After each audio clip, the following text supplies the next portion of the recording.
اگر آپ سیاستدان نہیں ہوتے تو کیا ہوتے؟ میں سیاستدان نہیں تو بزنس مین تو ہیں نا ویسے بھی. نہیں، بزنس مین میں نہیں ہوں نا، میں نے بزنس چھوڑ دیا ہے. چھوڑ دیا ہے.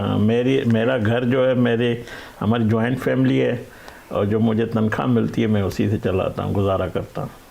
کاروبار میرا کوئی نہیں ہے. اچھا سر، آپ کی ماشاءاللہ جتنی خوبصورت آپ کی اسمائل ہے، کافی خواتین تو فدا ہوتی ہوں گی آپ پہ. آپ کی لو میرج ہوئی ہے یا ارینج ہوئی ہے، پہلے بتائیں. نہیں، میری ارینج میرج ہے. ارینج میرج ہے. ہمارے جو سوسائٹی ہے وہاں لو زیادہ کم ہی چلتا ہے، اور ارینج میرج ہی ہوتی ہے. اور ارینج میرج ہے ماشاءاللہ اچھی. مطلب میری جو اہلیہ ہے، بیوی ہے، وہ خوبصورت بھی ہے، اور اللہ نے مطلب اچھی بیوی بھی ایک نعمت ہی ہے. بالکل. تو وہ بالکل میرا خیال بھی رکھتی ہے. میری کامیابیوں کے پیچھے اس کا بھی بڑا کنٹریبیوشن ہے. میں ان کی وجہ سے اگر میرے بچوں کو سپورٹ کرنا، گھر کو چلانا، وہ سارا وہ دیکھتی ہے. باقی خواتین پسند کرتی نہیں ہے، مجھے نہیں پتہ. مجھ سے کسی نے آج تک اظہار نہیں کیا کہ میں آپ کو پسند کرتی ہوں. سر نہیں ایسی نہیں، آپ بہت اچھے ہیں اور ایک بہت زبردست شخصیت کے مالک ہیں. اچھا، مجھے کوئی ایسا واقعہ بتائیں جو آپ کی زندگی میں جو آپ سمجھتے ہوں کہ یار اس چیز نے مجھے دکھی کر دیا، یا اس چیز سے میں آج بہت خوش ہوں.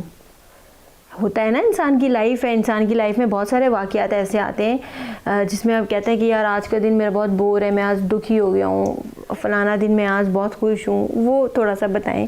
نہیں، انسان کے زندگی میں دکھ اور سکھ ساتھ ساتھ چلتے ہیں. یہ نہیں کہ آپ کو جو کہتا ہے کہ صرف میرے پاس سکھ ہے تو میں سمجھتا ہوں پھر اللہ کی طرف سے اس کو بڑی رحمت ہے. دکھ سکھ میرے خیال میں ساتھ چلتے ہیں.